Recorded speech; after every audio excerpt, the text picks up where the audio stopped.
তোমালোকক এবাৰ পঢ়ি শুনোৱাম আৰু তাৰ পিছত কবিতাটো বুজাই দিম আৰু তোমালোকে পিছত এই কবিতাটোৰ মূল কথাখিনি নিজৰ ভাষাৰে লিখি পেলাবা বহিত।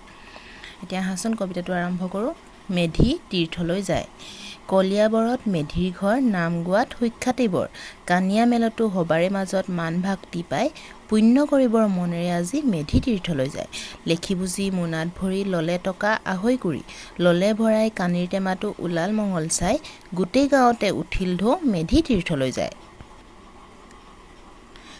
দেখিলে মেধিয়ে জাহাজ পাই, টিকট ঘৰত উঠিছে হাই। নোচোৱাকৈ টিকট কিনাৰ উপায় দেখোন নাই। ধুতি গাড়ী মেধি এতিয়া কেনেকৈ তীৰ্থলৈ যায়। কৰিলে প্ৰশ্ন যাবি কলৈ, মেধিয়ে বোলে তীৰ্থজলৈ। শুনি বাবুৱে দিলে ধমক, তেনে টিকট নাই। কি হ'ব উপায় এতিয়া, কেনেকৈ এতিয়া মেধি তীৰ্থলৈ যায়। জাহাজত মেধিয়ে ললে উঠি, মেলিলে জাহাজে ঘোঁৰাৰ চুটি। পাৰৰ গছবোৰ উভতি লৰিলে, এনে অদ্ভুত নাই। লগুণডাল খামুচি ধৰি মেধি তীৰ্থলৈ যায়। দুখনমান তামোল খোৱাৰ বেলি, গৈছিল জাহাজ ঢৌ তুলি। এনেতে বালিত সোমাই পৰিল, অলপো লৰচৰ নাই। সৰ্বনাশ হ'ল এতিয়া কেনেকৈ মেধিৰ তীৰ্থলৈ যায়। 3 দিন জাহাজ তাতে ৰ'ল, মেধি উঠিব নোৱাৰা হ'ল। বঙালে কঙালে আছে ভৰি, মেধিয়ে কেনেকৈ খায়। কলপ কলপকৈ সুদ শৰীৰে মেধি তীৰ্থলৈ যায়।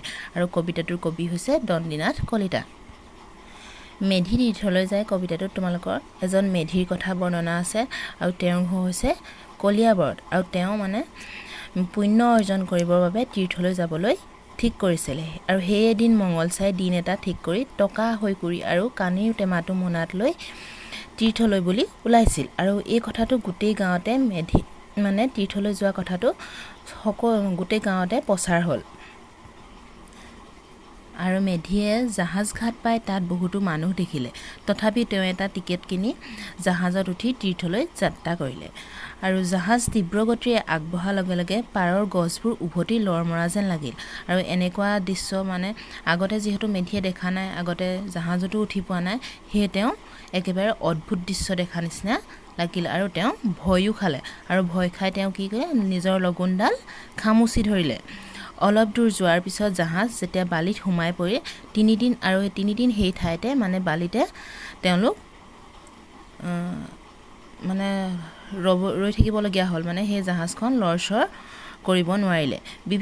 বিভিন্ন জাতি ধৰ্মৰ মানুহে যিহেতু জাহাজখনত গৈছিল আৰু সেই বিভিন্ন জাতি ধৰ্মৰ মানুহ ভৰি থকা জাহাজত মেধিয়ে সেইকেইদিন একো নোখোৱাৰ বাবে একেবাৰে দুৰ্বল হৈ পৰিছিল। আৰু তীৰ্থলৈ ওলাই মেধিৰ এনে অৱস্থা মানে একেবাৰে বেয়া অৱস্থা হ'লগৈ। আৰু 3 দিন মানুহে একো নোখোৱাকৈ থাকিলে, ইনেও দুৰ্বল হৈ পৰিবই।